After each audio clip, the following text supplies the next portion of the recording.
আমি cinema, theatre, যাত্রা এই তিনটা মাধ্যমেই কাম করছি। আবার ওদিকে ক্যাসেটও করছি, রেকর্ডও করছি।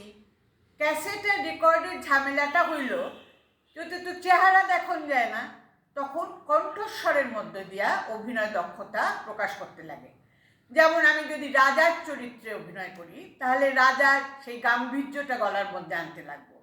আবার ওদিকে যদি গরিব চাষির ভূমিকায় অভিনয় করি, তাহলে একটা ওই ভাষায়, গ্রাম্য ভাষায় কথা কইয়া সেই রকম গলার মধ্যে আনতে লাগবো। কিন্তু সিনেমা থিয়েটারে তো তোমার শরীরী ভাষা মানে বডি ল্যাঙ্গুয়েজের মধ্যে দিয়েও অনেকটা অভিনয় দেখান যায়। আমার যাত্রা খুব ভাল লাগে, কারণ যাত্রায় লোকেরা খুব ইমোশন প্রকাশ করে। যেমন কান্দনের দৃশ্যকে কাইন্ডা ভাষায় দেয়, আর হাসির দৃশ্যে তো হাসায়। আমি যখন জয়মাখালি বোর্ডিং করতেছিলাম, তখন আমি এই সংলাপ লইয়া নানান খেলা করছি, নানান ঘুরাইয়া ঘাড়াইয়া বলতাম। তো একবার হয়েছে কি, ডায়লগ ছিল নায়কের যে, রামুদা, আমি যদি শেফালিকে না পাই তাহলে পাগল হয়ে যাব।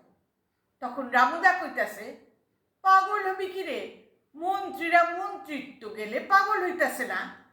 তো দেখলাম জনতা এতে তেমন সাড়া দিল না, কারণ মন্ত্রী গো, আজকাল মন্ত্রিত্ব তো এত ঘন ঘন যাতায়াত করে, সেটা হাসির কিছু হইল না। তখন আমি এর লিগা সংলাপটারে পাল্টায় কইলাম যে, তুই যদি শেফালিরে না পাইলে পাগল হইয়া যাস, তাহলে আমি কথা দিতাছি যে আমি গাড়ি লইয়া আইসা তরে লইয়া সোজা পাগলা গারদে লইয়া গিয়া ভর্তি করা দেব।